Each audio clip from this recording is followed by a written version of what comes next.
Hello, everyone. Welcome to Auntie Derek's Daytime Tea, where we discuss the latest celebrity tea in the news live every weekday at 12:30 Eastern Standard Time on Chatmosa. I'm your host, Auntie Derek, and today is Monday, November 17th. So with me on the mic, I have some fabulous co-hosts, my Icy Chili, my Gorgeous Moon, and my Libra Queen. Hey, ladies. Hey. Good morning. Yes, and I want to give you a reminder that this is week 2 of our Hot Tea Cold Cash giveaway. Hey. Yes, indeed. So for our giveaway terms and conditions, head over to auntiederik.com/hot tea cold cash. Again, that's auntiederik.com/hot tea cold cash. How you gain interest into the giveaway, you RSVP to every show. You attend every live show and stay for its entirety, and you promote my show on social media with the hashtag Auntie Derek. So do all of that, and you can gain 3 entries per day during this week. So we're in week 2 already. We have 9 more giveaways to do, and shortly we're going to announce the winner of week 1. I'm so excited. Ooh, who Ooh, is it? Who is it? Okay. Well, I won't keep you all in suspense, honey. It is, and let me get the poster. Drum roll, drum. please. I was just gonna say that. What's the drum roll? All right. So week 1's winner of our giveaway is Hammock of Cake. Oh my God. Oh Congratulations, my boo. God. Congrats, Hammock. Oh Yay. my God. Shout out to my fellow Libra. Congratulations. I knew you could do it. Call me, okay? Now, I have to say, Hammy has told me several times who this person on this photo was. Y'all know I don't do anime. So if you ask me who it was, gun to head, tell my mom I love her, honey, because I just could not. Somebody says it's Itachi. Okay, well, hey, Itachi. Well, Itachi can't have this money, honey. This money is for Hammy of Cakes because Hammy of Cakes was a huge supporter of me in this show. And I have to say, I've never told anybody this, especially Hammy, but Hammy was actually like my sign that I could really do this podcast and shit. And what I mean by that, so in the early days of Auntie Derek, and my co-host can tell you, I tell them all the time, like, I know life happens. If there's any time that you can't be here, please take care of life first because this show will be here, but you take care of life first, whatever, whatever. So there was one day where none of the co-hosts were here because, life was life. So I was questioning myself. I was like, can I do this by myself? Can I carry this whole show without any co-host to banter with, like without any co-host to, feed off of? Can I do this by myself? So I was like, well, hell, I'm about to find out. It's because I already done, set the show up and people done RSVP'd. So I was like, hey. So the only people that were in that show that day was Hammy. Hammy was in the audience and doing what he normally does in the chat. I was hosting that show by myself. And at the end of that show, Hammy said 2 words that let me know, bitch, you can do this. He said, good show. Baby, if you know Hammy like I know Hammy, this bitch don't just give out random compliments. so for him to say that really meant that he thought it was a good show. So Hammy, shout out to you, baby. Thank you so much for supporting it. Keep you and this money away from my man, because I know how you do. But congratulations on being week 1 of our week 1's winner. And also, keep in mind, y'all, Hammy has another chance to win. So Mm-hmm. again, do what Hammy did do, because you see how he won the entry type was by RSVPing. Hammy RSVPs to every show, so make sure you're doing it as well to get those entries. Yes, go ahead, Chili. Let me just say something to you. Don't you ever, ever, ever doubt that you can do this show without any of us here. This is your show. Yes, you can banter with us, and you know, we're just here to support you. But, Auntie, I would have no doubt ever that you couldn't do this show without us here, just as well as you do it with us here. I'm sorry that you even doubted yourself, to be honest. But thank you for that story. But don't doubt yourself, honey, because you are the star of this show. I don't care if nobody's in here. You're gonna make it do what it do. Okay. Thank you, boo. Thank you. Y'all got me smiling from ear to ear. And then we have we have a comment. Personality is too big to fail. You only just saying that because you just won $100, bitch. I know you. And then we have me and my new sound card. Yes, honey. I love it. No, he didn't just say that because he won. He meant that. Hammy just not gonna say anything. That is absolutely right. Yeah, So he thank you again, Hammy. Thank you, Chili, and congratulations. And y'all keep, getting those entries. We got 9 more congrats. times to do this. Congrats. Call me, Hammy. Okay, call me. Yes.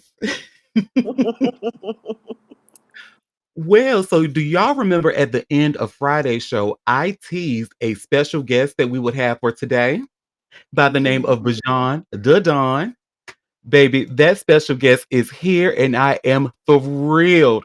Thank you so much for showing up. I want to introduce my listeners and my co-host to the fabulous Bajan the Don. Hey, boo.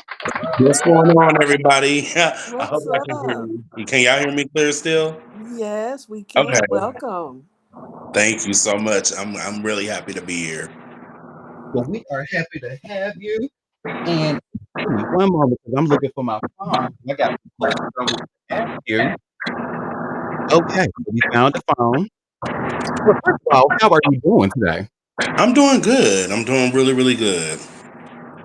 Well, I have a few questions to kind of introduce who John the Don is. Now, I know who you are as this fabulous, fabulous person. But when you see where it says here on the post that I've shared, it says you're an actor, artist, big boy ambassador, and you tell stories and repping big boy confidence. Follow the vibes, creativity, and realness. Hashtag big boy energy. Baby, I know that's right. All day, all day. Yes, yes, that Well, is me. my first question is, who is this fabulous Bajan the Don that we see online, and where does he come from? All right. So again, everybody, I'm Bijan the Don. Where Bijan the Don comes from is pretty much my middle name, and just having that status, having that title of the Don. When you think of a Don, they're like a made man in the mafia sense. Or when you think about like royalty, the Don is like next to the king type thing. You know what I mean? So um, I just, I take myself very seriously as far as my craft is concerned. And not only that, but I see myself in a higher regard for the type of thing that I put out, whether it be acting or whether it be music or whether it be just, just living my life to the fullest. That's where the Don came from. Originally, though, I am from Milwaukee, Wisconsin. And I now stay in Charlotte, North Carolina. Although I don't claim Southern. I've been here 17 years and I'm still like, no, I'm from Milwaukee, Wisconsin. So that's a little bit of where the Don comes from. Like I said, Bijan is my middle name. So anyone else you see out there with Bijan this or Bijan that, they're frauds. I am the one and only Bijan the Don. You better be the one and only, and I love that. And I hear what you're saying, and I love, that you have your Milwaukee roots. But when I say you, my North Carolinian cousin, bitch, I mean it. We are claiming you as a Southerner. I'm I sorry, it just is what it is. Well, so question now: is Bajan the Don different from Anthony the actor, or are they one and the same? There are some similarities between Anthony the actor and Bijan the Don, as far as like the entertainment space, but they do differ. Anthony is more professional. Um, like let's show up to the call sheet, or let's show up to the set. We already have our lines memorized and we're ready to go. You know what I'm saying? Anthony was in Ti's The Trap. The production footage didn't get used, but I was definitely in that. among other things, including the Pepsi commercial. That was all Anthony. Um, but where they differ is Bijan Adon is more spontaneous. Bijan Adon is more in your face. Bijan is pretty much everything that Anthony is, but squared. You know what I mean? Bijan is the entertainer. Bijan is the rapper. Bijan is just your overall big boy ambassador. Although Anthony is body positive and very confident in his body and in himself, Bijan will put it in your face and don't give no fuck about it. You better work. No, and I love that because I can relate because when we have I'm an actor as well, but there's Auntie Derek, the personality, and then there's Derek Johnson, the actor. So I totally get where you're coming from. And there are some, there are lots of pieces of Derek Johnson that's within Auntie Derek, but sometimes, there's not much Auntie Derek in Derek Johnson, especially in professional settings. I totally get it. Well, so now those of you that don't know you personally, like I do, now I have actually seen your weight loss journey. You have lost a tremendous amount of weight. I can't even put into word, like if I had to put into words, and I'm not even being facetious, people, when I say like it's a whole person. You've lost so much weight. And tell us how much weight you've lost thus far and what inspired you to go on your weight loss journey. So the main thing, well, okay, so I started off at close to 500 pounds. I believe in odd number or I believe in even numbers. You feel what I'm saying? So we're just gonna make it even. I was 500 pounds, and I dropped down to 346, and currently I'm about 380.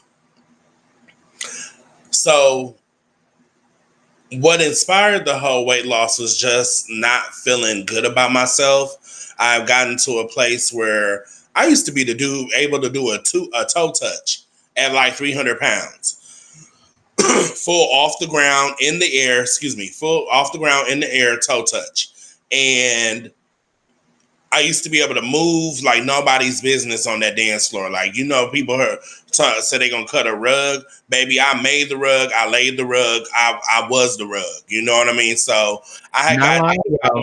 right. So after COVID, which was like a real, real rough time, during those 2 years of being locked down, I had gained so much weight.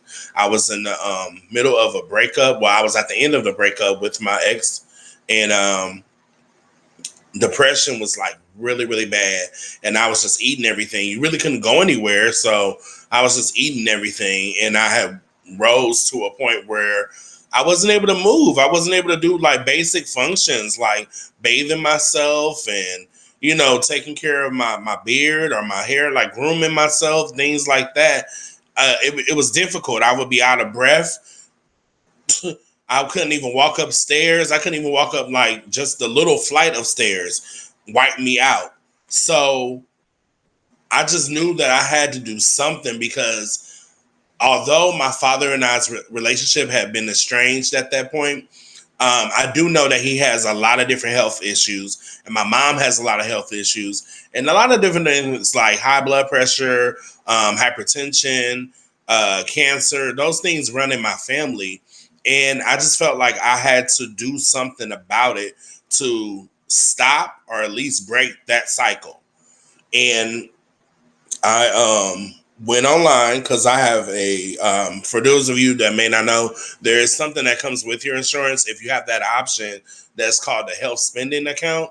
And with the health spending account, it allows for you to accumulate money from your paycheck to go on a card where you can like make purchases for different health items like cold and flu season, personal hygiene, sexual health things, so on and so forth. And one of the options was weight loss or, weight management, weight loss. And I signed up for the program and I was able to qualify through my doctor. And I started semaglutide. And the semaglutide were the injections like the Majaro or, the other ones out there. But like I had did my research and this one was like really, really good. There had been no like known side effects at the time of it being put out, and other things like that. Then with my ex and I separating, he moved to Vegas, and that allowed for us to break the cycle of our eating patterns together. We would eat a lot of like late night food and just bad choices as far as food is concerned. So with him being gone, I think I lost 50 pounds. And then with the semi-glutide, I lost another 50 pounds. And then when I stopped, because I was still in that cycle of water, water, water, less food, less food. And it wasn't like I was starving myself. I just didn't have that hunger. I lost 160 pounds. Good Lord. Yeah. So, and I definitely feel the change. Like I said, I went back up to 380, and I'm kind of like, oh my God, no. Like, because I like the feeling of being in the 40s. My goal is to be 320. If I can get to an even 300, that'll be perfect. But my goal is 320. Well, just like Chill just told me, honey, do not doubt yourself. It's called a weight loss journey. For a moment, it goes both up and down. You have lost 160 pounds. Like I said, that is a whole person. That Yeah. was not easy. So I just need you to, and I hope you understand that. Like, hell, you 30 more pounds, hell, food is good, especially around this time of year. It is what it is. I love me some food, baby. So, Especially being an emotional eater. You know what I mean? Like when I'm happy, I eat. When I'm living life, I eat. When I'm happy, I eat. When I'm sad, oh, I eat. I eat. I Oh, know. That's where a lot Me of us too. are, Bijan, to be honest. Food is attached. It hits those endorphins in the brain, and I swear. on either end, food is pleasure. So it's like any addiction. Smoking, food, drugs, alcohol. You know, a lot of people are addicted to food. So yeah, it's those. You got to start thinking of it differently. And I'm talking to myself, not just to you. That's something we all need to work on. Yeah. So yeah, it's you have to definitely look at it differently. Yeah, and that's exactly what it was, chill. Like I was on this path, and then I was like, let me eat this. And then, I was I was talking to someone, and it went sideways, and that emotion was just like food. Food, I need food. And it was definitely curing that whatever emotions I was going through at the time. Um, but then it was just like out of control. So I think I am going to start the shots again, um, just because I know that those shots mentally did help me. Um, Not so much as push away from the table, because at the end of the day, I'm gonna eat. I love food, but it made me make more grown up choices about food. Like, do you really need all those sweets? Or do you really need that whole meal? Why not just get something to satisfy you and to, crave your hunger versus you eating a whole smorgasbord of food in one sitting? No, I love that, and I love your story too because to summarize, it sounds like what because of family health history, you were looking to be proactive rather than reactive. So you was like, you know what, it's a lot going on. I want to kind of break the cycle. So let me do my research, and you did your research and use your resources to get some help. When I tell you, I love that. I love that. Yeah, I had to. Like I think I started those shots at 39, or it may have been the year before last. I don't remember. I want to say maybe it was last year though. I want to say maybe it was last year, but I turned 40 this year, and I was like, that's a whole nother chapter. That's a whole, God willing, another 40 years of living on this earth. You know what I mean? And I want to right a lot of the wrongs and the mistakes that I've made as a child, teenager, young adult, as far as food is related. Because, yeah, a lot of my family members, unfortunately, their times have come up because of our health. and it's tied into a lot of the things that we put into our bodies. So, I'm on my soapbox right now, but I am thinking about what I'm about to smash when we when we get off the interview because I am hungry. This morning, all I had was a Bojangles sausage, egg, and cheese biscuit and a large lemonade, and my stomach was like, "Bitch, please." So I'm trying to think of something. I was like, you only had one, honey. Even one won't do it for me, honey. Yeah, I was like, "Why don't you get the ball rounds?" And I was like, "No, we're trying to be healthy. Just get the sandwich and the drink. That's all you need." And then I ate it, and I was like, "Damn!" I was like, "Janet Jackson, that's the end." Like, no, I want to tell you, stay on your soapbox, honey, because Chill, the retired health professional, this is like music to her ears. I know she is loving what you are saying right now. I know she is. So, so my next question. We already know what inspired you to go on that weight loss journey. Now, as someone who is full figured and body positive, now I know you get a lot of backhanded compliments. Like, and me, I went on a weight loss journey myself, going up and down on my weight, and people just come up do the backhand like, "Oh, what you do to lose all that weight? Oh, did you mean to lose all that weight? Oh, are you sick?" Stuff like that. So backhanded. So now, I'm sure you hear things like you're pretty for a big dude, shit like that. How do you feel about this? Like, what is your opinion on these backhanded compliments? I, and I really thought about this long and hard, and I've never really heard any of those comments. I've heard people get those comments, but I've never heard them like to myself. But I just, sometimes you just have to bless the ignorant. You know what I mean? Like some people just don't know any better, and if they do, God be with them. But yeah, a lot of people they really feel like a lot of things that they say um, in relation to compliments are just that. They don't see the backhandedness in the compliment. They just see the compliment being given. And for those people, like really, I have nothing to say because people are going to be who they are. You know what I mean? And I think once we like start realizing that, we'll be better off. You know what I mean? We'll be better off when people give those backhanded compliments unknowingly that it's a backhanded compliment. Then just God be with them. God be with them.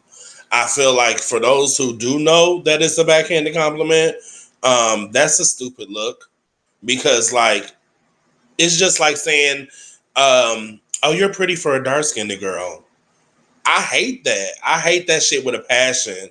Like I said, I've Right. never received it myself, but I hate compliments like that because why does it take for me to be dark skinned or me to be overweight or over plus size or whatever the situation is, whatever you want to call it, for me to be the exception? You get Yeah, what I'm that saying? Like, why do I have to be the exception with it? Oh, you're pretty, you fine for a bit, dude. Like, so if I was to lose all this weight, I wouldn't be fine, or what are you trying to say? Because one thing I don't want to be is cookie cutter, like the rest of the dudes you might find attractive, or all the, you know what I mean? Like, yeah. So I just, like I said, God be with them. Sometimes ignorance is bliss, but that bliss can sometimes be hell, and I don't want no parts of hell. I know that you better speak. Y'all better listen to that Aquarian wisdom, honey. Listen to this Aquarius king. Well, so now we have a chat in a comment in the chat says, "Amazing, Bajan, keep it up, inspiring." Now, what message do you have for the next up and coming Bajan Nadon? So the next, like, you know, fresh young tuna, the Bajan Nadon that is like 6 or 7 years old, that sees himself as different as everybody else. What message do you have for him? Never lose your wonderment. Never lose your wonderment. Like I feel like we all have that wonderment within us. that ability to believe in ourselves, that confidence that drives us to go forward and to pick what we want to be and go for it. You know what I mean? Like, there will never be another Bijan the Don because I'm original. But at the same time, for that one that does come up and see themselves in me or emulates me, I would tell them to strike now.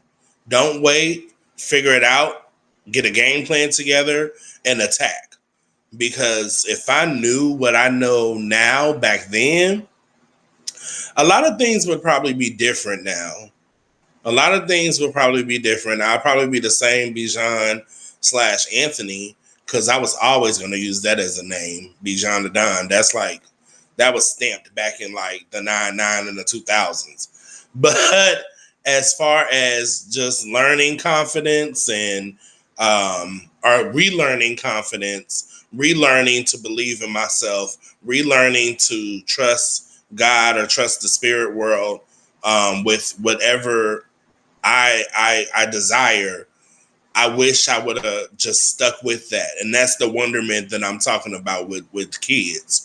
We have that so much, and then we get out here in society, are we running these circles that tears that away from us, and we lose that until we like somehow down the line we regain that confidence and that ability to believe in ourselves and trust the spirit world, trust God's word, and you know what I mean, just really go for it, step out on faith. We have that so much as children, and I would definitely tell anyone that was 6, 7, 16, 26, 36, like you really have to strike when the iron is hot. When you have that vision in your mind about who you are, what you want to contribute to the world, and you know what your goals are, what your dreams and aspirations are, you can never lose sight of that because you will wake up, you'll be in your 40s, your 50s, your 60s, and you'll just be like, how do I? How do I? That's where I find myself at now. Sometimes, you know, with being 40 and having all those dreams, goals, and aspirations when I was younger, I feel like so much time has gone by. And even though people are going to say, like, oh, well, you can start now, you can do it now, like, don't lose hope, you got it, like, yeah, you know, you hear it, and it's like, I really appreciate that, but it's so much harder to do it now than it is 20 years ago when I was 20, 21 with that same dream. You know what I mean? So again, if you hear this and you're young out there and you have dreams and goals or aspirations of ways that you're going to shape or move this world, you jump on that shit now. Especially you ones that are still in the comfort of your parents' home. They don't ask you to pay bills. You work your little job. You stack your bread up. You know what I mean? Until that conversation is had about now it's time for you to get out on your own.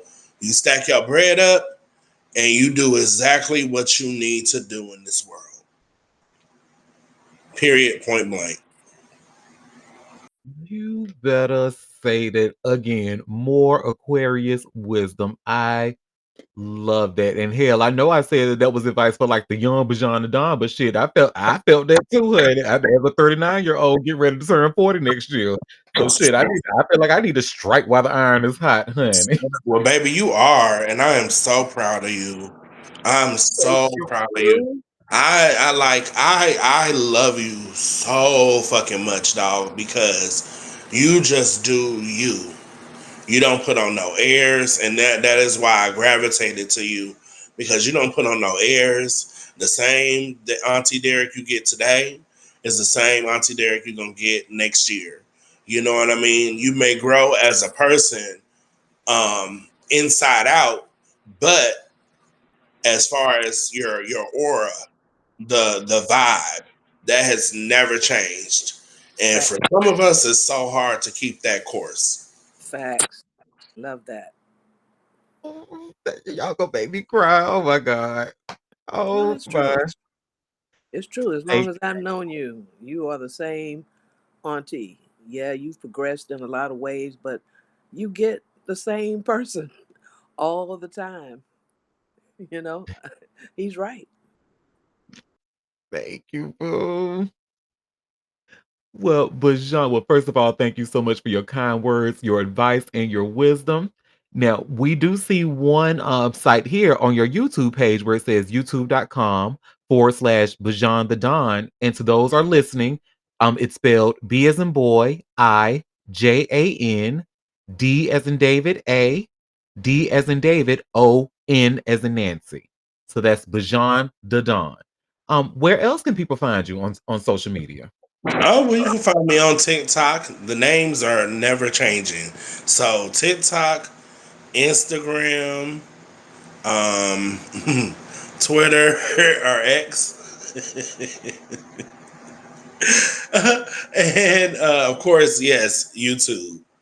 Um, right now, I'm in the process of like revamping some things and getting some new equipment. I definitely want to get a new computer, and possibly a new like ring light and everything, so I can start shooting some more content. I kind of fell off on shooting the content because now I'm focusing on the bag. I got to get the money. Anything I got to do to get the money that's legal. Let me say that. That's legal, unless you know how to get around some things. I'm just like, but anything I gotta do to get the money, like I'm definitely trying to do that. I'm trying to be on that. So I've kind of like put the content things to the side, but I definitely have a lot of content that's out there already. If you have never checked it out, or if you want to know what I'm about, yeah, follow me because I definitely follow back. He does indeed. And when it comes to that content, trust me, we will, because he does have a lot of content, and we'll be talking offline on how he needs to get that content out there. Yes, yes. Well, Bajan, again, thank you so much for being here. You are welcome back at any time, especially if you have something to, because I know, honey, this is we I'm sure something is in the works coming up. So please come back to promote it. We would love to have you again. Absolutely, and I would definitely love to be back. And I thank you so much for having me. It's been fun. It's been fun. I can't believe it's already over, but yeah. Thank you so much, and thank you for the exposure. Yes, you are most welcome, honey. Auntie, we need a Well, round of applause. oh, you know what? You're right. Let's give my bitch a round of applause, honey. Hey, okay, I get the sound card. First person to get the sound card. Yes, bitch. I told you I am going to get on y'all nerves with this thing, honey. Yes, I am. Well, Bajan, you are more than welcome to stay for the tea, honey. But if you have to leave, we totally understand. But we about to jump into some hot tea, honey. Let's just get right into it. It's tea Okay, time. yeah, I got a meeting I have to attend for work, so And some lunch to grab. yeah, definitely that part. They better know they gonna be on the car in this Zoom meeting. Well, I love you, boo. All right, love you too. Y'all have a good one. Bye, Bajon. Bye, y'all. Bye, Bijan. And we gonna go jump straight into. Now, we got a lot of tea to get through too, honey. Tea time. Yes. And you know what we like to start off with? Diddy news. Well, yes. And honey, it looks like NBC is not having it with him. They are looking to squash that $100 million lawsuit that he filed against them in court over that documentary. And you all should see I just shared this exclusive by way of All Hip Hop. NBC moves to squash Diddy's $100 million lawsuit, points to his own words in court. So Diddy is being slammed by NBC, which he says admitted he wrecked his own name long before their Peacock documentary, The Making of a Bad Boy, came out.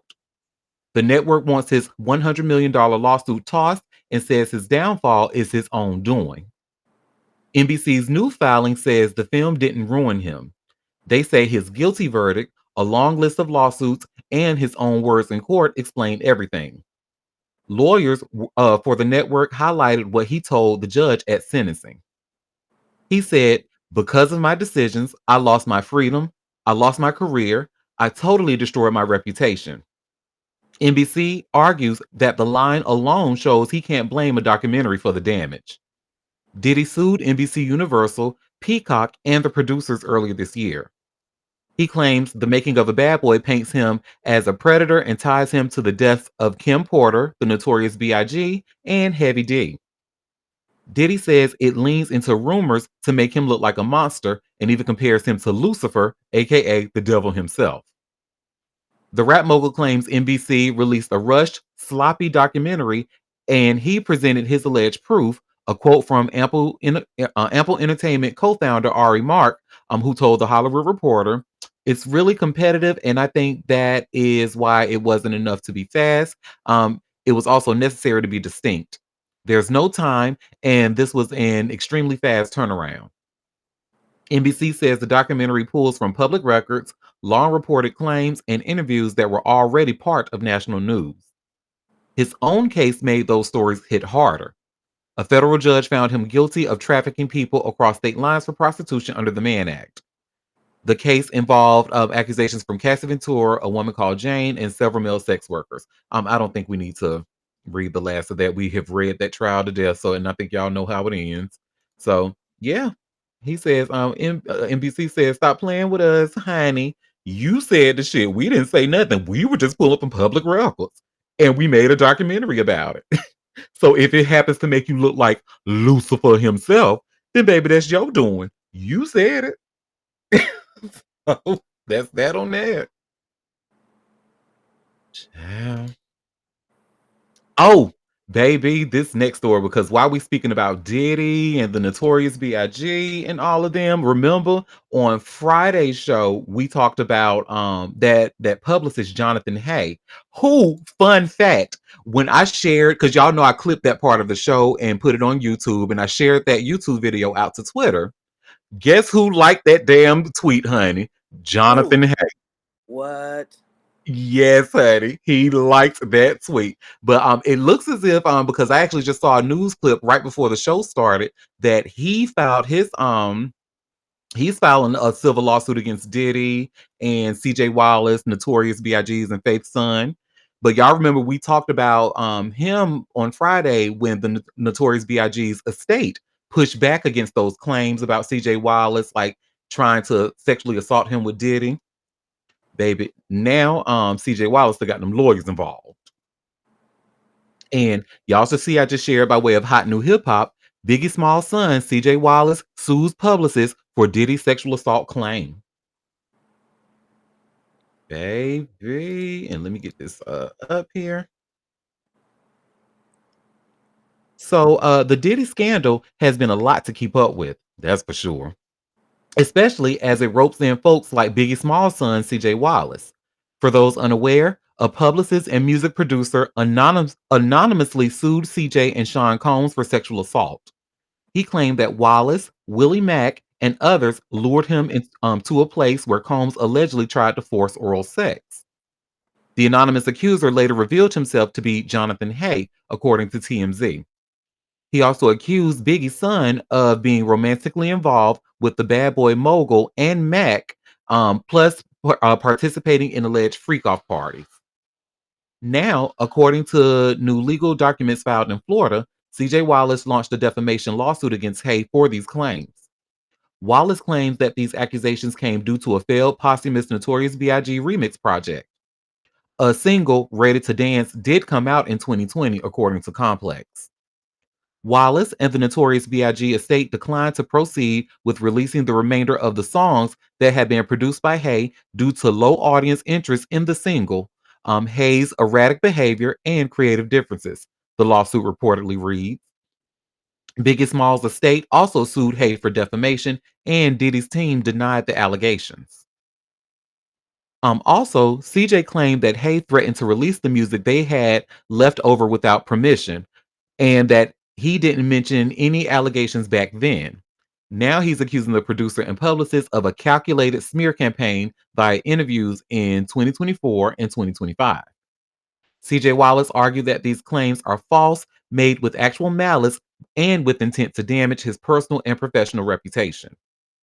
He acted with actual malice, knowing the statements were false and with reckless disregard for their truth or falsity. The filing from this week reportedly reads, we will see how this the legal debacle develops amid a lot of other drama.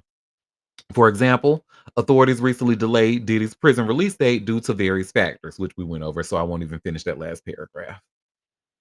So, yes, honey. This gonna get messy. I feel like this is gonna get messy too. This gonna be another trial I'm gonna have to follow, honey, because it's gonna be good and messy. I can't wait to see it. I'm so I'm I'm I'm sorry, y'all. I can't help myself. I love mess. Hmm. Diddy's mess is everywhere, I tell you. Mhm. Well, speaking of somebody else's whose mess is everywhere, honey, Cardi B and her ex-husband Offset, honey. Child. This is actually sad. Now y'all know I'm not her biggest fan, but I actually still I feel sorry for her because this is not cool. And she's absolutely right. So I just shared this TMZ article and y'all should see where it says Cardi B says estranged husband Offset has her concerned for her life. And honestly, you should be. Because this man has shown you repeatedly that he's a narcissist. Now, I'm no healthcare professional and I don't have any credentials to diagnose anybody. But like I've said on this show before, I'm really good at recognizing patterns. So, Cardi B has had enough of estranged husband Offset's alleged harassment. She says his behavior is starting to make her fear for her life.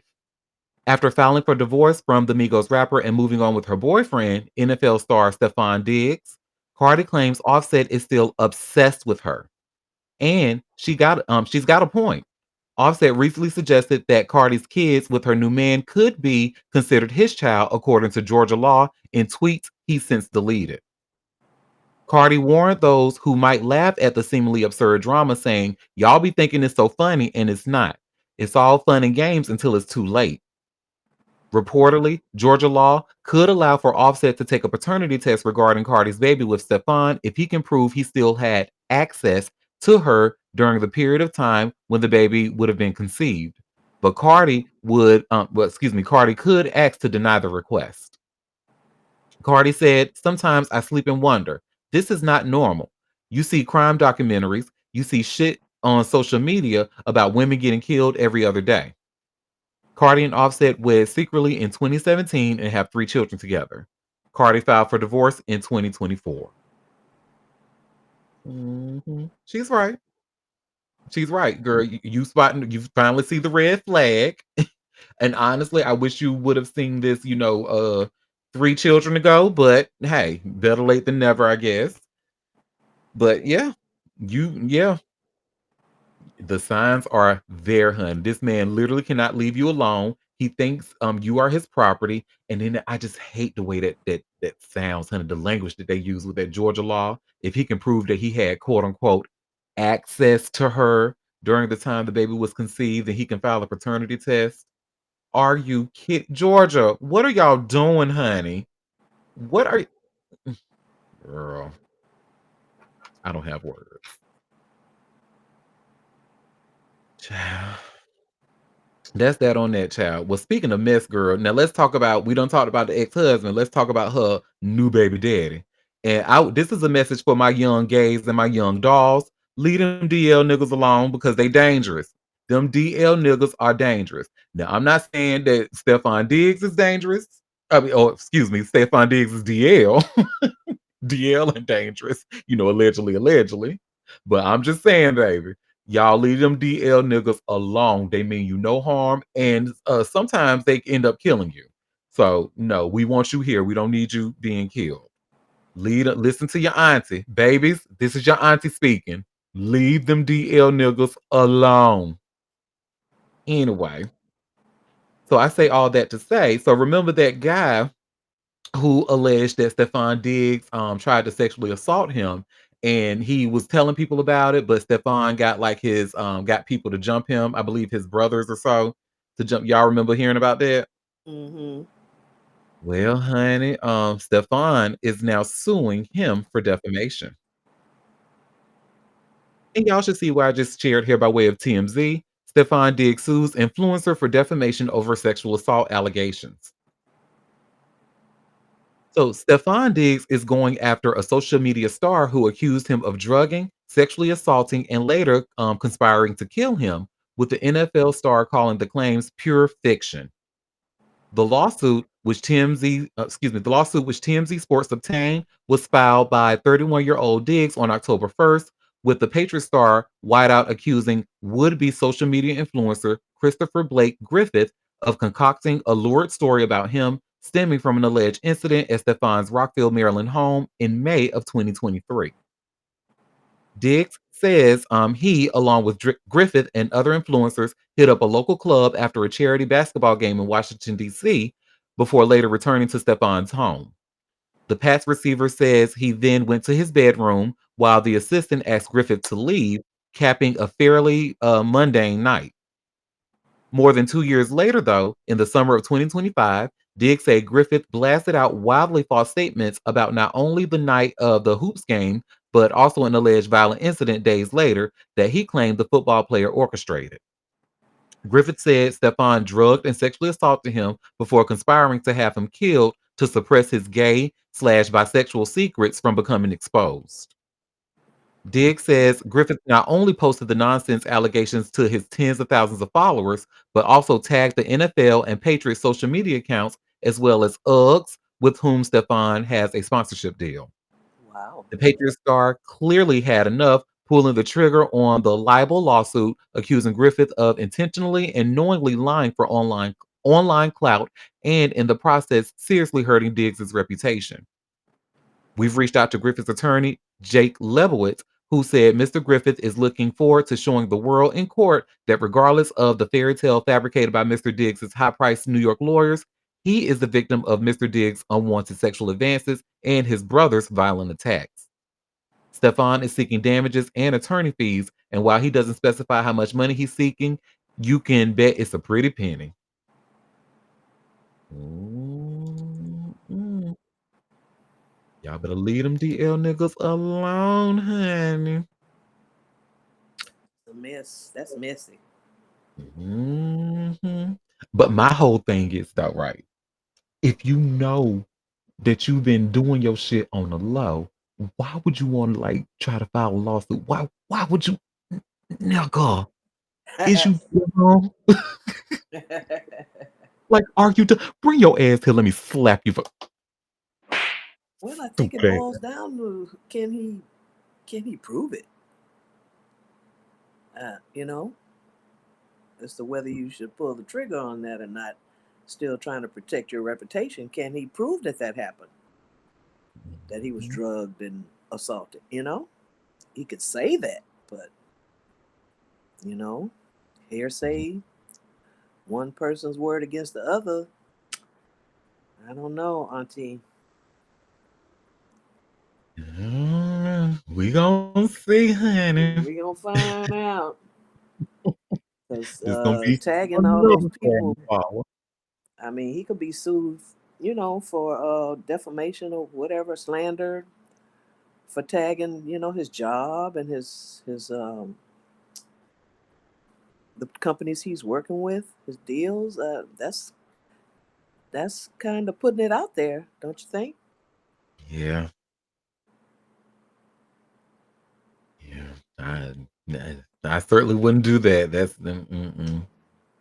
But uh, mm, I don't know. Something tells me this was a really nasty. Like I feel, and I have no proof of this other than the gut feeling and my own personal experiences.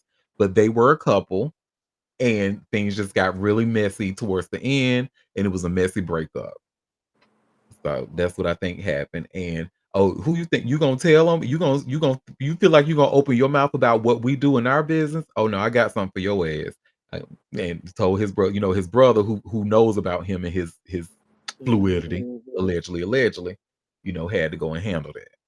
Or maybe he just told his brother that this motherfucker's flat out lying on me. So who knows? Yeah. Either way, it's bad. Either way. Well, speaking of other DL men who I think, was a couple that had a really nasty fight and a nasty breakup, Busta Rhymes and his assistant, honey, their ex assistant. Y'all should see I just shared this all hip hop link that's an exclusive. Busta Rhymes fights to prevent leaks that could derail $6 million legal battle with former assistant. Mm. Mhm. Mm-mm. Leak, you say? Leak, you say? Yes, honey. Busta Rhymes is asking a federal judge in Brooklyn to enforce a stricter protective order, claiming his former assistant could leak confidential case materials and jeopardize his right to a fair trial. The hip hop icon and his attorneys argued that sensitive items such as private messages, videos, and arrest records must remain sealed to prevent media exposure before trial. The legal move comes as Rhymes battles both civil and criminal claims from Dashiell Gables, his former assistant. Excuse me, his former assistant. Gables filed a lawsuit in August of 2025 seeking $6 million in damages. He alleges Rhymes assaulted him in January in the lobby of the rapper's Brooklyn apartment building, then fired him after he reported the incident to police. The complaint also accuses Busta Rhymes of wage theft, workplace mistreatment, and blacklisting him in the music industry. Rhymes has denied all wrongdoing and filed a countersuit in October accusing Gables of defamation. In court filings, he called the original lawsuit a quote unquote shakedown and rejected claims that he assaulted Gables or forced employees to perform degrading tasks. This includes an allegation that one assistant was told to unclog a toilet with his bare hand. In the recent motion, yes, I'm sorry. Yeah. She said, huh? Um, in a recent motion, Rhymes' legal team warned that media coverage and online speculation have already infected the case.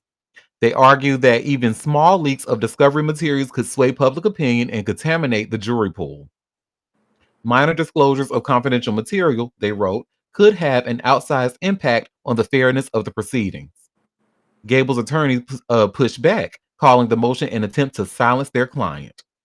They described Rhymes' defamation suit as a retaliatory strategic lawsuit against public participation, abbreviated as SLAP, and said the issues in the case involve public safety and alleged misconduct by a well-known figure, matters they claim are protected by the First Amendment. Busta Rhymes turned himself in earlier this year after being charged with a crime related to the January incident. A briefing on the revised protective order is scheduled for later this month. Mhm. So my whole thing is Buster, Trevor. Let me call you by your government, Trevor. If you knew that you was just this outstanding boss and you have never done what you have alleged and stuff like this and da da da da da, why do you know if there were text messages or videos or whatever that were or could be leaked? Why would you be worried? If you knew you weren't doing all that, you wouldn't be trying to and I believe everything that Gable's attorney is saying. He is trying to silence their client and use his power to do so. Sounds like Mhm. it. And he don't want people to see what's being said, between him and his quote unquote assistant. You know how that old family member that we know is gay, honey, but don't nobody say that, but that he or she has been living with their quote unquote roommate for about 20 years. That's what we say. Busta Rhymes are his assistant.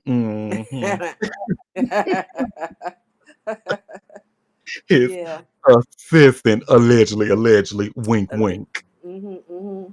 Assistant. Okay. Oh, child. Messy, messy. I said this case is gonna this is gonna be a back and forth, man. And my whole just like with Stefan, like if you know you out here doing your dirt, why would you try to take this shit to court knowing there's a chance of shit that can be discovered about you? And that's gonna be now it's gonna be public because your stupid ass like you should have just paid paid this little side piece off allegedly and gone about your business. But now, you want to like, oh no, they're defaming me, they're lying. Whole time they got videos of them sucking your anyway. Um, what's this next story I have, honey? Oh, speaking of another hip hop great, honey, that's somebody's daddy. allegedly, allegedly. So y'all know that that lawsuit with Jay Z and Ramir Satterwhite, baby, that's not over yet. We thought it was over, baby. It's not over? It's not over, honey, because his godmama has filed an appeal. Oh my God. Leave that man alone. Mm-mm. She said, "No, goddamn, you are going to take care of your alleged son, and you are going to say in public that this is your son." But y'all should see that I just shared this hot new hip hop article. Jay Z's alleged son's godmother officially files to reopen paternity suit. Well, Jay Z has long denied accusation from Ramir Satterwhite that he's his secret son, even resulting in a recent court dismissal. His godmother and legal guardian, Lily Coley, recently got a lawsuit dismissal over her pursuits, which came shortly after Satterwhite dropped his own legal moves. However, they are by no means done with these allegations. Coley filed a notice of appeal earlier this month, claiming that this dismissal was inaccurate and insufficiently justified. According to an exclusive All Hip Hop report from Nolan Strong, she filed a motion in California court to revive the lawsuit on Friday, November 14th, which accuses Hove of dodging DNA tests and manipulating New Jersey's legal system to block further action. Still, since the previous court dismissal was with prejudice, this means sanctions and other punitive stipulations could affect Lily Coley's attempted lawsuit revival. We will see how the California appellate court responds to this latest filing, which makes some key legal claims. First of all, Coley's original suit in California accused the Rock Nation mogul of filing false documents that damaged her reputation and limited her freedom of speech. But his legal team invoked California's anti SLAPP statute while asking the court to dismiss it. The anti SLAPP statute aims to quickly quell lawsuits with power imbalances that seek to silence public opinion. The court reportedly dismissed Ramir Satterwhite's godmother's lawsuit under the statute, although it's unclear if it's because the filing couldn't prove likely success early or if the lawsuit against Jay was considered an impediment on free speech. Nevertheless, Lily Coley argued against this decision by claiming the dismissal did not properly apply the anti SLAPP statute to filings from a New Jersey paternity case they also pursued. She claimed that New Jersey courts admitted they lacked subject matter jurisdiction to properly rule on the paternity matter. Still, the judge in this case argued earlier this month that Coley's updated filing didn't address the anti SLAPP's legal flaws, thus leading to a dismissal. Jay Z is a very busy man, so we'll see if he and his legal team respond to these developments. With dismissals and appeals in mind, it's possible that these debacles will begin to solve themselves.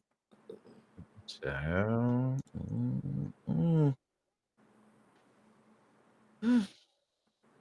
Look, I know this is how you know my gorgeous moon is currently working at the moment because you know she would have had something to say right now.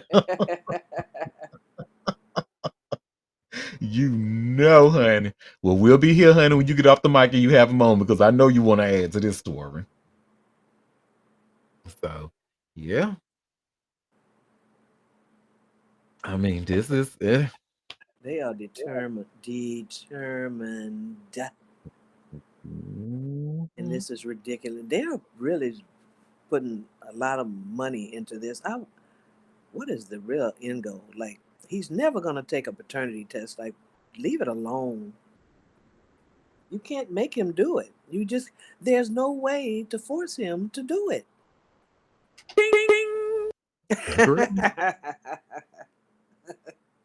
but they ain't trying to hear you though. They ain't trying to hear that knowledge. Well, but it's like you can't force him, so why are you spending your bucks trying to make it happen?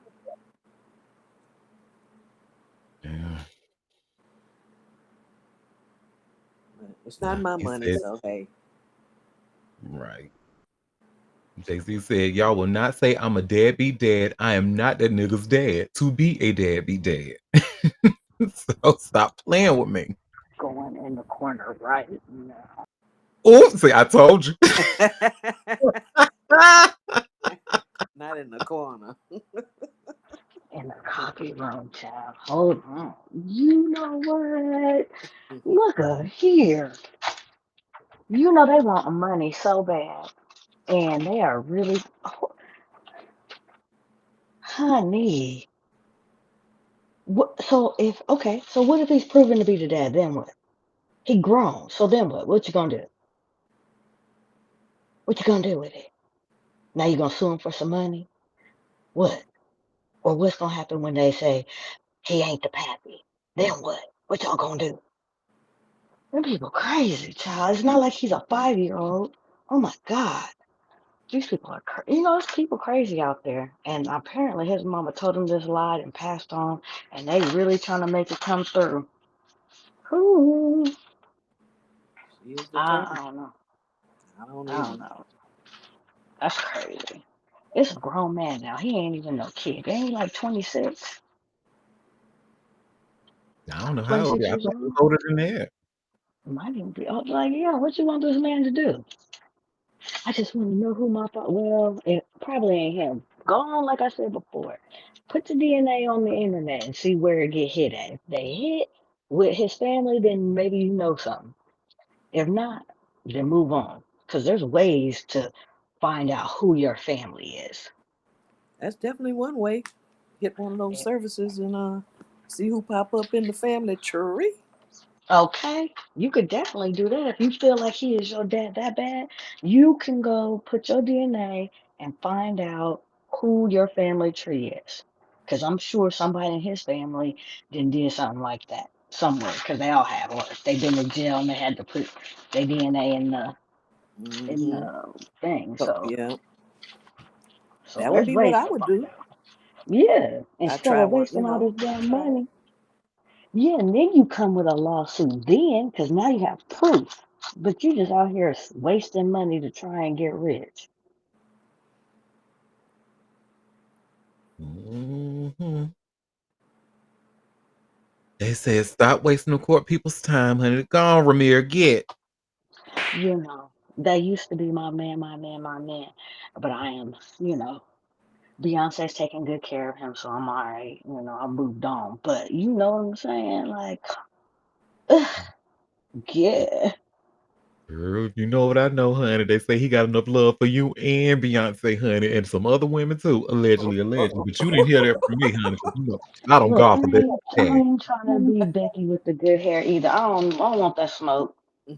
I don't need that smoke, okay? I love him. I loved him before she was even a thought. Okay, I loved Jay Z back in the day before she was even a Beyonce. But they're a power couple now, and I respect that. I respect it. And you know what? And I respect you too, because I'm in no position to judge who you find attractive, honey, because you know who my man is. Mm, mm, mm. Oh Lord, if No, oh you know what? About his looks, I don't like him now, and he ain't aging that gracefully. But it was more about the the swagger on him, like especially 96, 97, 98. You don't know what he's out there, boy. He's a grown ass man, and I like that. He ain't got to be the swagger, finest thing, yeah, the but that swagger. swagger was just poof. Yeah, that got me. That He still really got it. got me. No, he still do. He's still a boss, and I respect it Hmm. tenfold. And I know a lot of people think he's this and that and whatever, whatever. And I'm sure he's had to get over on a few people because you don't become a billionaire without getting over on some folks. Oh yeah, he done stepped on a few heads, no doubt. Yeah, and some of them people, some of them heads needed it, like Dame Dash, because he was fucked Ooh, up. Allegedly, allegedly. Hey man, they caught a But stray. and he need to catch some dentures, some denture glue. That's what he need to catch. ooh. But but but he had to do what he had to do because he saw Dan was finna take it down. He said, "Oh no, you ain't finna mess up my legacy and my money. We done built up with your crazy antics." And that's what I respect. And people don't fuck with him like that. They don't mess with him. So I love that because they know he a boss. Girl, well, long story short, we might be birds. Yeah, well, I am a bird. I was a bird. I was. Not for him. Yes, I was. You right. I'm I'm still a bird, reformed honey. though. Yeah, you are. Mm-hmm. You know who my man. I know. I know. You ain't got to tell us no more. We know. The whole world know who your man is by now, okay? Shit, he probably know now. By now, he might know. Oh, he knows. Hey, boo. Well, speaking of somebody who said he's not a deadbeat dad, y'all ain't gonna put that on him. Pusha T, honey. Cause I don't know if y'all saw the timeline, but they've been talking about him all weekend. Yes, we Well, saw because he that could have left that. He could have left that out. little Like you second didn't. paragraph. mm, I mean, it's no big deal. Like the way people are just. He's married. He's taking care of his kids. Mind y'all business. But it didn't come off. It was like, dude, you did not have to say that. But you know what? A cis hetero man will always embarrass his woman. Always. They always gonna find a way to embarrass their woman, no matter what. Hey, if That's why I she be like saying I it, tell we people love this. it. She go Mm-hmm. for it. It's okay with us. Yep. Well, y'all should see what I just shared by way of all hip hop. Pusha T responds to deadbeat dad claims following the baby reveal. So Pusha T ignited backlash over fatherhood and double standards after an Instagram post celebrating his second child with wife Virginia Williams drew sharp criticism online. The Clips rapper's message, intended as a tribute to his spouse, instead triggered accusations of parental neglect. Uh, he tagged her, baby Jenny. Thank you for my second baby boy, he wrote. I hope you carry on with tradition and never teach me how to change a diaper, prep a meal, suck out a snotty nose, or anything else a supermom does. You make things very easy for me, and I love and appreciate you for it all. See you spring 2026, my boy. The post quickly stirred debate, while some accusing the Virginia native of bragging about avoiding basic child care. Critics labeled him a deadbeat dad, calling out what they saw as a tone deaf celebration of disengagement.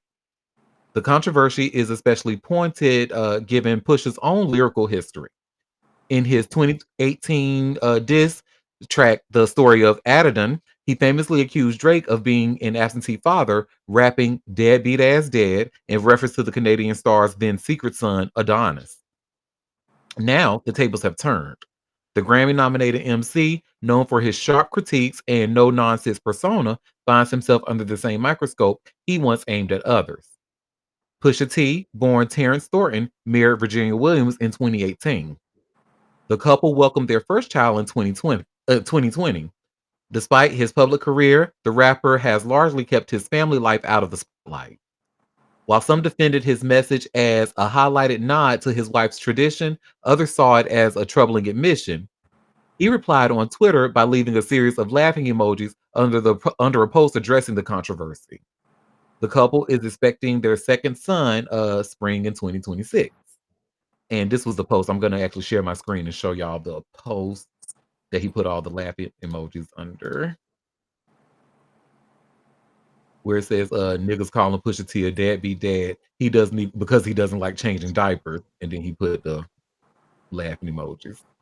Yeah, I mean that's going a little bit far than deadbeat dad, but it was very insensitive, I think. But I mean, if she don't want him to do diapers, or she make it easy, or they got nannies or whatever, and then so be it. I mean, but people love to overshare. Definitely, that was something he could have kept to himself. Yeah, straight people business. They got nothing to do with me. I can't have babies. So, and thank goodness for that. Cause woo, if I could have babies, honey, I would be a deadbeat dad. I ain't gonna tell y'all no lie. So that's that on that. So speaking, we just talked about Patrick Beverly not too long ago and how Clay Thompson had to check him online for talking shit about Megan Thee Stallion. Mm-hmm. Well, honey, I have this link here from All Hip Hop. And you all should see where it says Patrick Beverly respond to felony assault charges after a Megan Thee Stallion hot take. Well, Patrick Beverly was arrested Friday in Fort Bend County, Texas, on a third degree felony assault charge after allegedly confronting an 18-year-old man he found alone with his underage sister.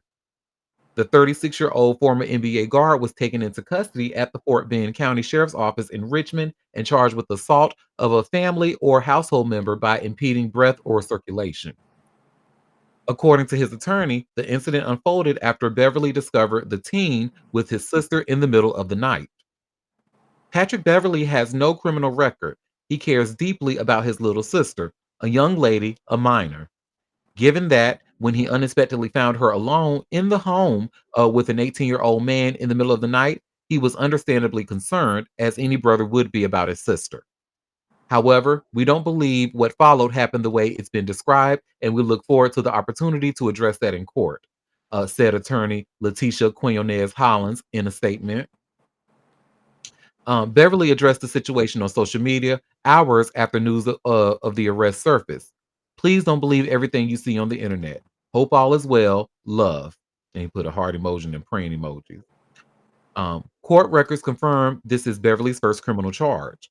He posted $40,000 bond and was expected to be released later that day. Known for his aggressive defensive play, Beverly spent 5 seasons with the Houston Rockets from 2012 to 2017 before suiting up for the Los Angeles Clippers, Minnesota Timberwolves, Los Angeles Lakers, Chicago Bulls, Philadelphia 76ers, and Milwaukee Bucks. He also played overseas with I'm going to mispronounce this, but Hapoel Tel Aviv in Israel before making his mark in the NBA. Since stepping off the court, Beverly has leaned into media, launching his own podcast, stirring attention with commentary about Megan Thee Stallion and Klay Thompson's lackluster start to the season with the Mavericks that drew headlines. His routine is thrown off. I'm not saying it's her. I watched him on Instagram. The guy was juggling. It's easy to juggle one thing, but when you put something else in there, it's harder and your focus is off a little bit. Thompson wasted no time in replying to the criticism from Beverly and his sidekick, Jason Williams. How would y'all feel if I referred to your wives in such a way? Do better, fellas. Very disappointing, Klay Thompson replied. The Fort Bend County District Attorney Office acknowledged the arrest, but has yet to release further information. The case will move forward through the Texas legal system in the coming weeks. All right, that's that on that. I mean, I can't say if I was him and being the eldest brother of my siblings, I would probably have done the exact same thing if I seen. Not probably. I would have Oh, 1000%. yeah. And they probably lucky they got to him before he actually took him off this earth. Because I'm sure that's what he was trying to do. Hmm. In the middle of the Crazy. night, honey. He's fucking predator or something else. And he saw that nigga and he just went straight to choking him, honey. When they said, Uh-huh. when he was charged with assault of a family or household member by impeding breath or circulation. Mm-hmm. That's And not funny. I'm sorry. he was trying to send him to his maker. I know that. And your 18-year-old ass know better. You know you weren't supposed to be in that girl house like that. Well, and it said family members. So, huh? Hmm. Like, is that a cousin, an older cousin doing that? You lucky you didn't die that night. You lucky. Because I'm sure he meant for you to go. Hmm. So, question: if y'all remember Eddie Murphy back in the 90s, right? You know he wasn't an ugly man. He was actually a very very nice looking man, and would y'all, if you were a couple, if you were a part of a couple, whatever, and y'all like to play with other people, would y'all invite Eddie Murphy into y'all bedroom? You mean as in he was himself or Yeah, somebody like that just looked like him? if you just seen Eddie Murphy out in pub, like at a party and stuff, and you or maybe in Vegas or something, and you and your husband were looking to play, would you invite Eddie Murphy back? Mm. Mm, Get out my lane. I don't know. I mean, if I was into that, I guess. Why not? Could have been worse things. Well, yeah, and look, Happy actually just put it in the chat. She said, "Saw the documentary, The King and I Guy." Yes, that's who actually propositioned Eddie Murphy, honey, back to Ooh, do the sleep with his wife, and his name is Yul yeah, Brenner. yeah. And you should see where it says here by way of Entertainment Weekly, Eddie Murphy reveals Yul Brenner tried to proposition him for sex with actor's wife. Oh, Look, wait. look, what'd you say, Mom?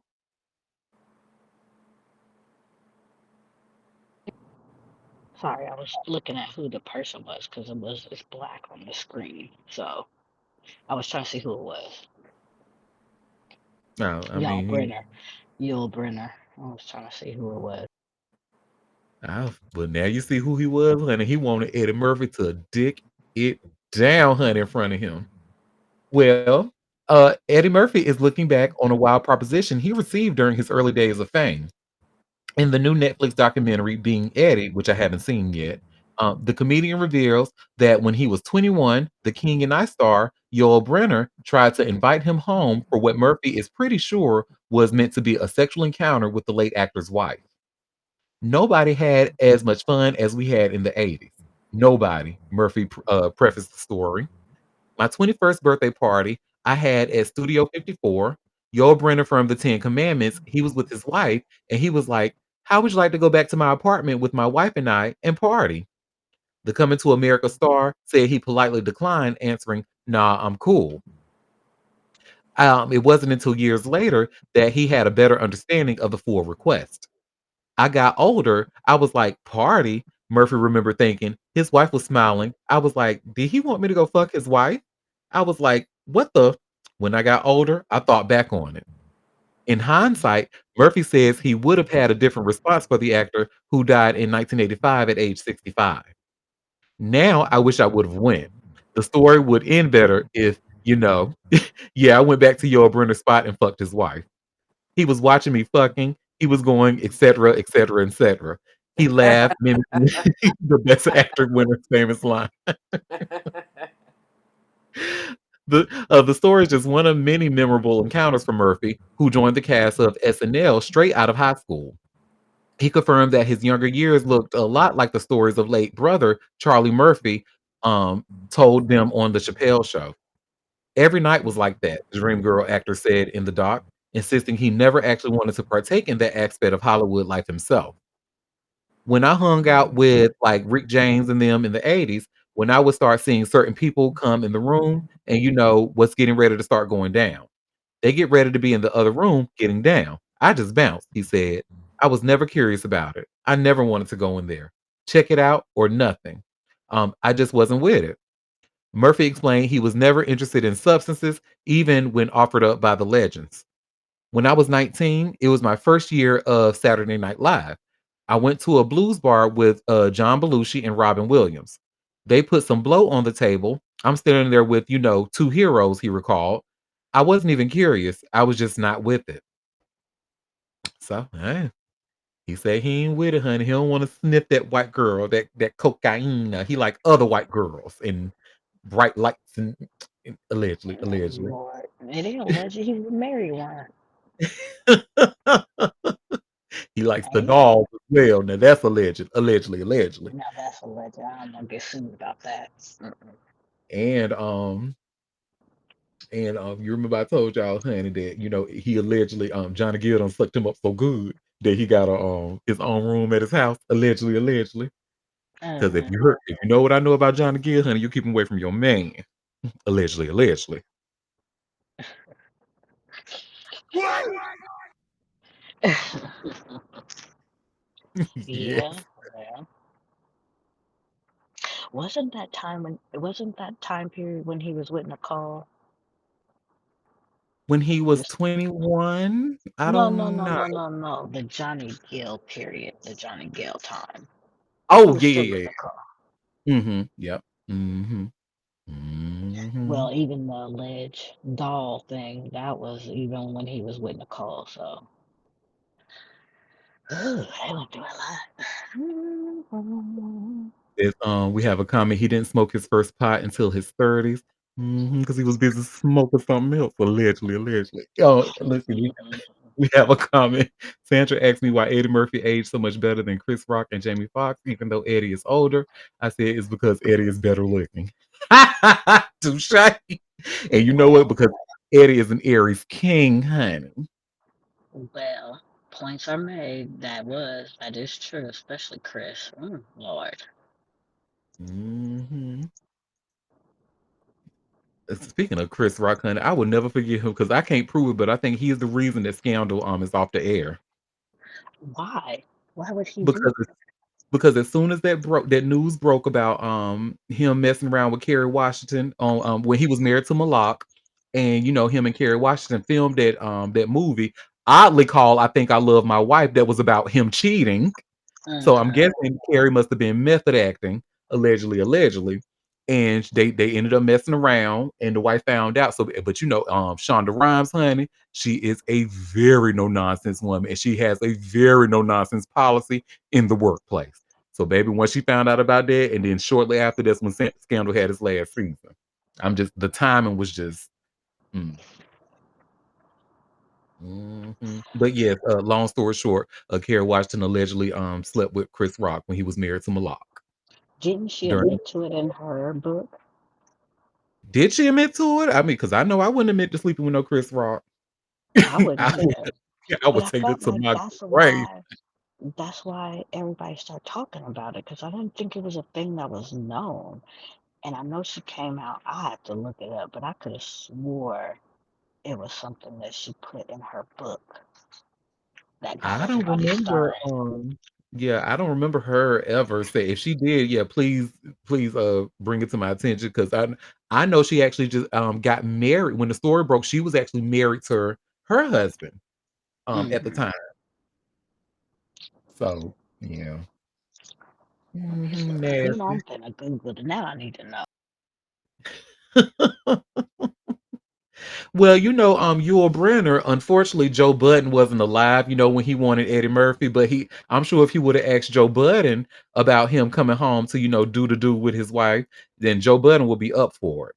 How do I know this? Because according to this Vibe article that I have for y'all here, you should see where it says Joe Budden reveals his fetish for watching his girlfriend hook up with other men and women.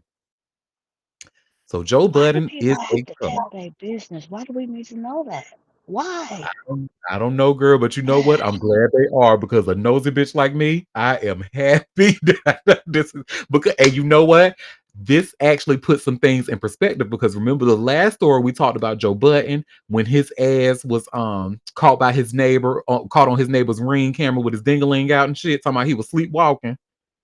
But honey, y'all gonna he actually just told on himself in this article, so pay attention. Well, looks like there is an update. But I'll read the update after the story. So it says Joe Budden has revealed his fetish for voyeurism, admitting that he prefers to watch his girlfriend engage in sexual acts with other people while he watches or films the encounters.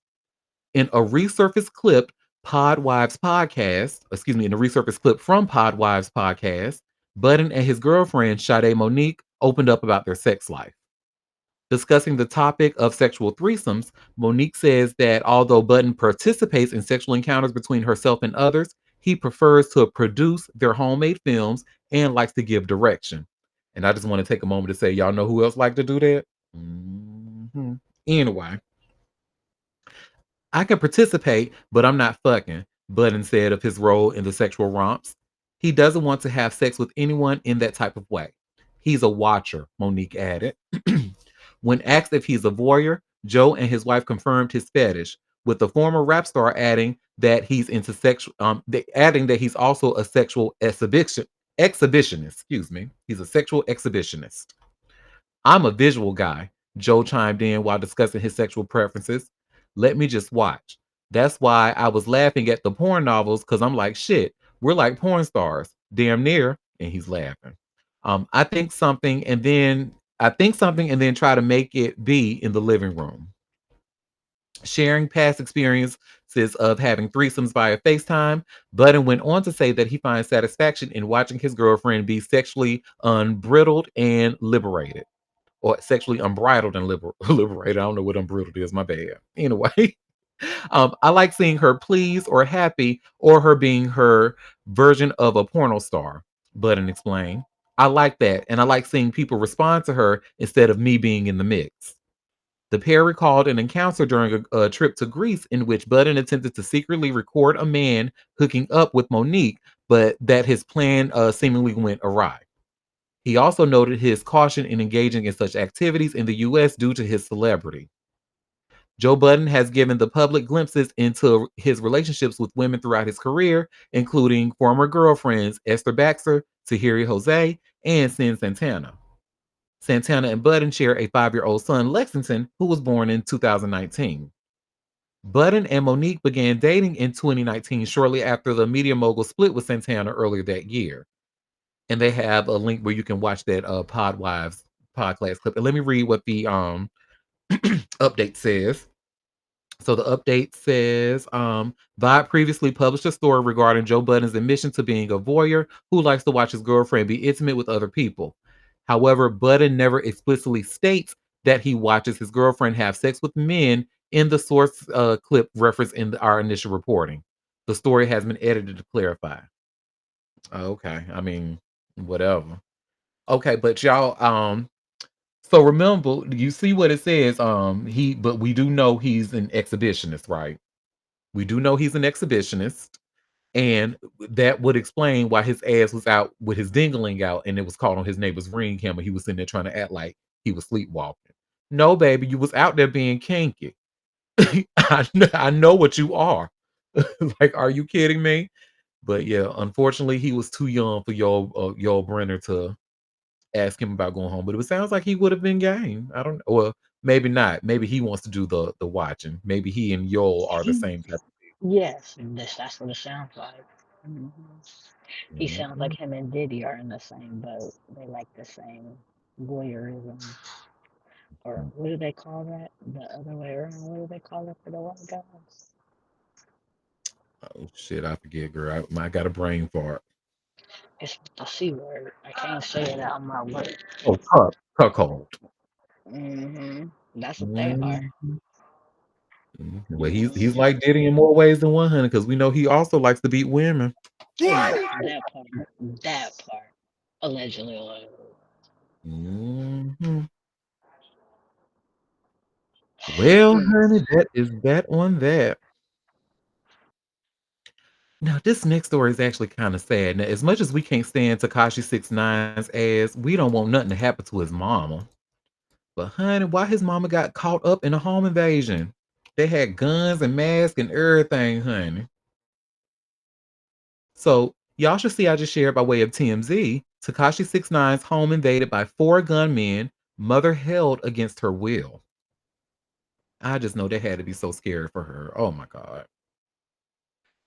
Well, Takashi 69's Florida home was stormed by 4 gunmen hunting for his cash and car keys and held his mother against her will during the terrifying invasion. The chilling incident went down Sunday night when the embattled rapper's 60-year-old mother was at his residence and suddenly confronted by the armed men. 6ix9ine tells us he was not at home at the time. Instead, he was live streaming with Jack Doherty when the home invasion played out. You'll recall Doherty was also arrested Saturday morning on drug possession and other charges. The Palm Beach Sheriff's Office tells TMZ they were dispatched to the rapper's home for a home invasion, robbery/burglary in progress. When they arrived, deputies made contact with several individuals inside the residence who reported that 4 armed, masked men entered the home with handguns. Police say Takashi's mother was physically held outside while the remaining suspects ran inside and ransacked the property, demanding cash and car keys. Cops searched Takashi's home with a K9 unit, but could not find the suspects who possibly drove off in a vehicle before deputies arrived, according to the chef's office. And they end with the story is still developing. That is so sad. I hate to hear that. I thought like I really thought street niggas had a code. Like, you don't fuck with people's mamas and you don't fuck with people's No, kids. not no more. These young folks, they don't care. Clearly. It's not like it used to be. Mhm. Well, some things remain the same, honey, like such as gun violence in New York. But I just can understand how somewhere where guns are it's literally illegal to have a handgun in New York City. And I just don't understand how people still end up getting shot. Especially Jets cornerbacks. Like, what? Are you kidding me? And then gonna get shot near Times Square. Child, but y'all see I have this TMZ article. Jets cornerback Chris Boyd critically injured in New York City shooting. Just sad, honey. So, New York Jets cornerback Chris Boyd is clinging to life after being shot in New York City early Sunday. The NYPD says the gunfire erupted around 2 a.m. just blocks from Times Square. When officers arrived, they found the 29-year-old cornerback collapsed on the sidewalk with a gunshot wound to the abdomen. Paramedics rushed Boyd to the hospital where he remains in critical condition, according to law enforcement. The Jets acknowledged the incident, saying only, "We are aware of the situation involving Chris Boyd and will have no further comment at this time." No arrests have been made, and cops say the shooter remains at large. Police say the gunman took off in a blue BMW after the shooting. Investigators are still working to determine whether Boyd knew the suspect or if this was a targeted or random attack. Boyd joined the Jets this season and previously played for the Vikings and Cardinals. And again, they add the ended with the story is developing. So yeah, I can imagine he knew who that person was. Like he knew, and we know what that was about. I don't want to put nothing out there, but if you know, you know, you know. Mm, That's just sad. I hope he pulls through. yeah, an abdominal injury is quite nasty. Yeah. Quite nasty. Yes, indeed. Well, he'll be out for a while, you know. Sad to see.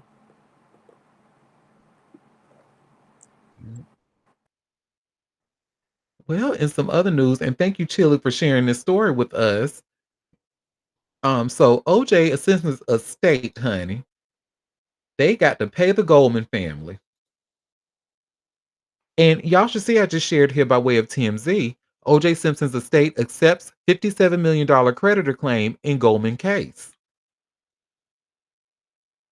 So OJ Simpson's estate seems one step closer to paying Fred Goldman money he's owed for winning his wrongful death lawsuit years ago, because the estates accepted a multi-million dollar settlement.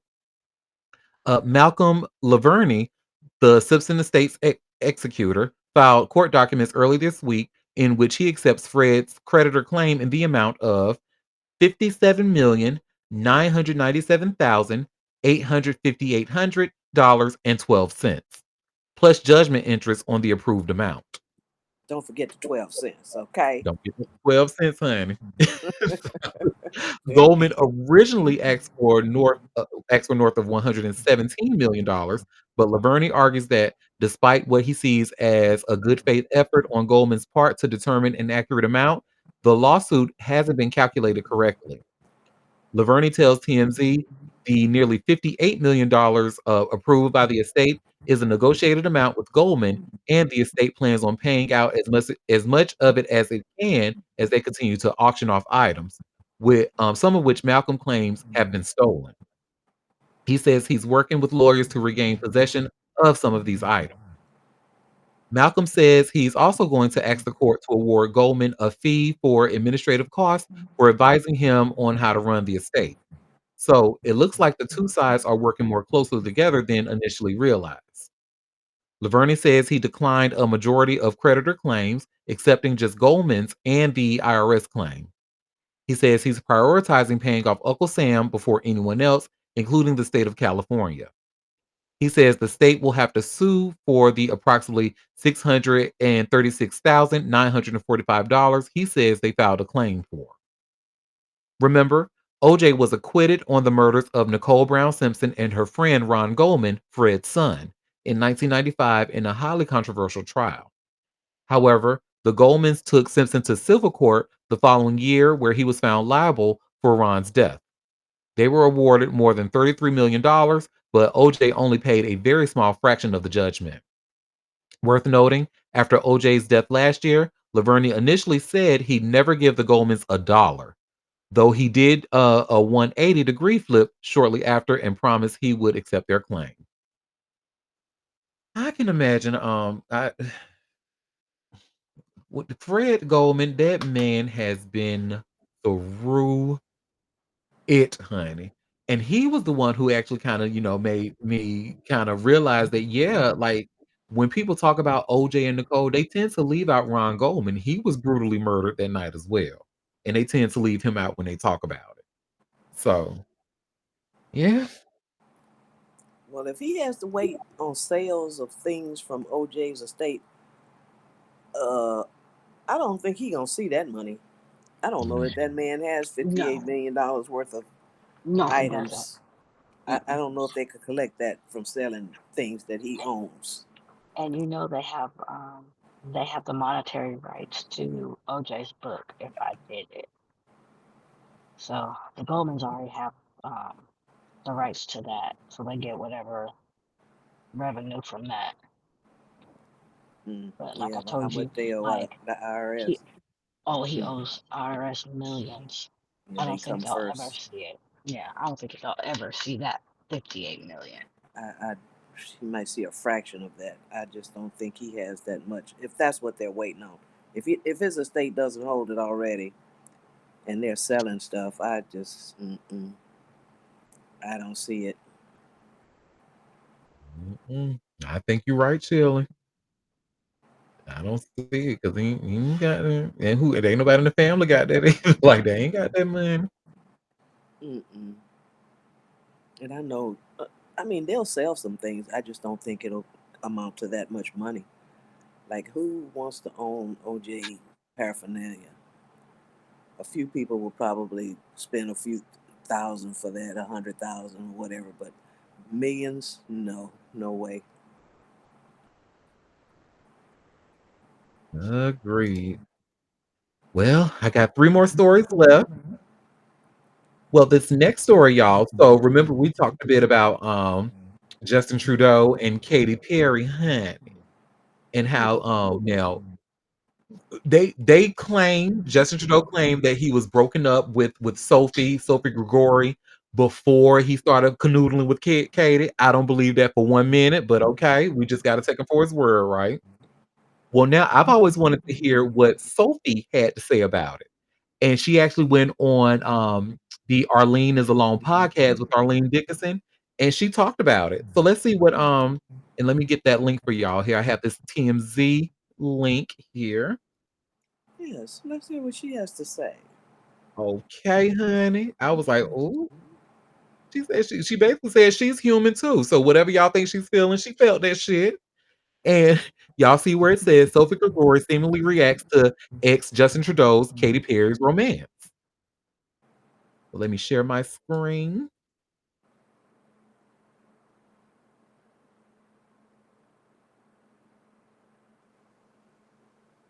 Let's let that load.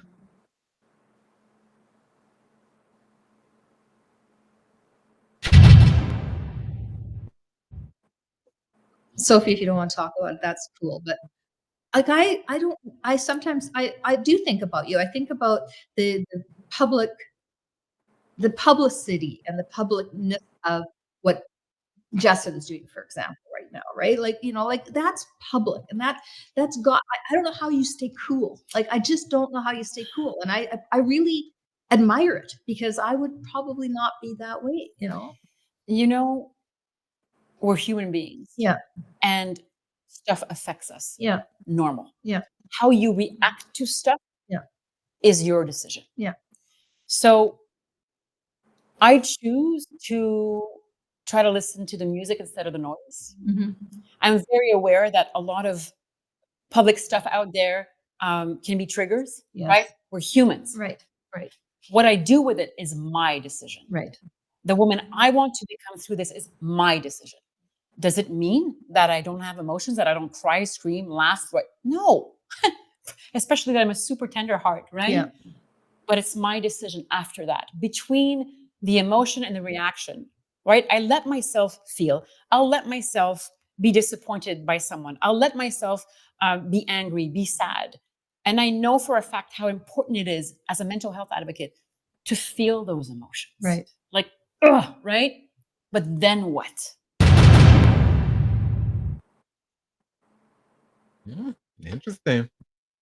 So yeah, she knows. She says she's a mental health advocate, and she knows how important it is to feel those emotions. But then, what happens afterwards? She pretty much had to pick up those pieces, and she lived it. That I just can't imagine being her. Like that is oof, poor thing. And we know Justin was fucking around on her. We know it. Allegedly, allegedly. We know it. Like, girl. Well, that's that on that, honey. Let's get into some more international news, honey. Some British tea, honey. Why is Lisa Vanderpump throwing shade, honey? She throwing shade at Prince Harry. Or should we call him regular Harry? Because I think didn't he renounce his title? Whatever he did though, Lisa Vanderpump ain't feeling him. And y'all should see I just shared here by way of TMZ. Lisa Vanderpump subtly shades Prince Harry at BravoCon. So Lisa Vanderpump took a jab at Prince Harry during BravoCon 2025 over the weekend, making light of his abdication of family duty. Bravo fan Jerry O'Connell mm, shared a story of his wife, Rebecca Romaine, during a panel discussion Saturday.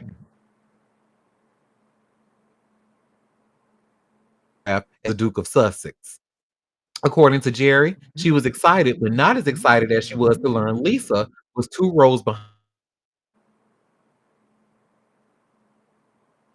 behind her, right? Come on, I'm telling the truth. Harry has, of course, received a lot of flack following his move to the US after marrying Meghan Markle in 2018. At the time of their infamous decision, the two released a statement saying, "We now plan to balance our time between the United Kingdom and North America, continuing to honor our duty to the Queen, the Commonwealth, and our patronages." They continued, "The geographic balance will enable us to raise our son with an appreciation for the royal tradition into which he was born, while also providing our family with the space to focus on the next chapter, including the launch of our new charitable entity." They now reside in Montecito, California, with their son, 6-year-old Prince Archie, and their daughter, 4-year-old Princess Lilibet. For her part, Lisa is a Brit through and through. Born and raised in London, she relocated to the US in the aughts with her husband, Ken Todd. In fact, the couple reportedly met at a London nightclub and married shortly after. Mm-mm. She said, "I'm a loyal Brit. He's not, honey. We don't know her. He can't fit with us, honey. Tea and crumpets, She need we to shut pip the pip fuck up. cheerio." No, Oh, she need to shut the fuck up. And mind you, he left because they was treating his wife bad. Shut the fuck up, yep. bitch. And this right here, you kind of know where she stands on that. So she made it clear because she it sounds like she don't really give a fuck. She don't care about Megan as either, honey. Hate that he married her. So that is that on that, honey. Well, our last story, and I'm sure nobody is going to care about this other than Paterson, New Jersey residents and myself, but Fatty Wap is going to be getting out of jail within a year. Hmm. Okay. Y'all are horrible. Well, I just shared this hot new hip hop link, and you should see where it says Fetty Wap secures early prison release for next holiday season. Well, he won't be able to spend this Christmas coming up home, but he'll be home by next Christmas. Yay! Well, for those of us who claim the 2010s as their generation's hip hop era, Fetty Wap is one of the most beloved hit makers that never reached true superstar status. Sadly, a 2 years later. But the New Jersey native recently got some good news about his bid. According to a U.S. Weekly report, authorities moved his jail release date up to December 8th of 2026. This means Fetty will be home in time for the holiday season, which is very heartening considering his previous timeline. The expected release date was initially March of 2027, and that changed in September to January 8th. The outlet confirmed on Friday, November 4th, that the court took another month off of his sentence, although it's unclear why this happened at press time. He was probably being good, unlike Diddy. Anyway, Fetty Wap is currently at a Minnesota prison, specifically the low security FCI Sandstone facility. He will have to serve 5 years of supervised release once he walks out of the slammer late next year. While many fans hoped his release date would be sooner, at least this is a win for at least this is a win in the grand scheme of things for the 34-year-old. Fetty Wap's family previously advocated for this change. His sister Divinity Maxwell Butts took to Instagram back in April to share a message of redemption, accountability, and second chances. My brother has taken responsibility and served over half his sentence for a nonviolent offense, she wrote. He is scheduled to be he's scheduled to be released in 2027, but justice should also mean mercy. His sentence should be commuted so he can come home to his family, his children, and his purpose. It's time. Hashtag pardon Fetty. Hashtag second chance month. Hashtag bring him home. Signed Divinity Maxwell Butts. Meanwhile, Fetty Wap's prison pictures also led to more clamor for his release from fans. They didn't get many updates on him. They miss him. With all of this in mind, we'll see if Fetty gets an even earlier release from prison over his drug trafficking conviction. Still, considering the big picture, any positive news for him is a his sister to be fighting like that, and it's good to hear. Like at least he got some time knocked off. So that's good. That's good to hear. It seems like I'm the only one. His sister Divinity and maybe the people of Patterson, New Jersey, are the only ones who care about this news. Look at the comment. We got an emoji in the comment, but pretty much implying that he don't give a shit about this story, honey. Y'all are horrible. This man is coming home. Okay, good for Good. his people. Don't have children, awesome for them. Yeah.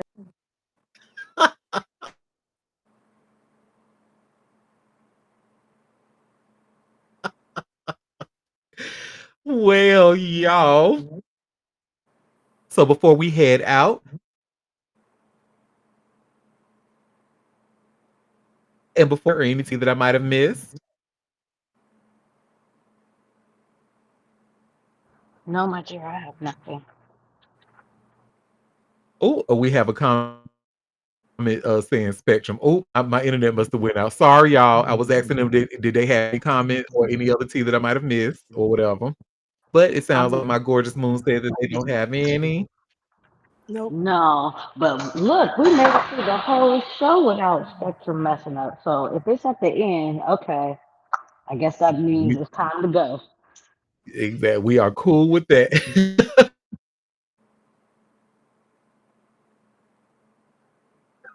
Remember to RSVP for tomorrow's show and every other show of this week, but we will be back tomorrow at 12:30 Eastern Standard Time for another live show.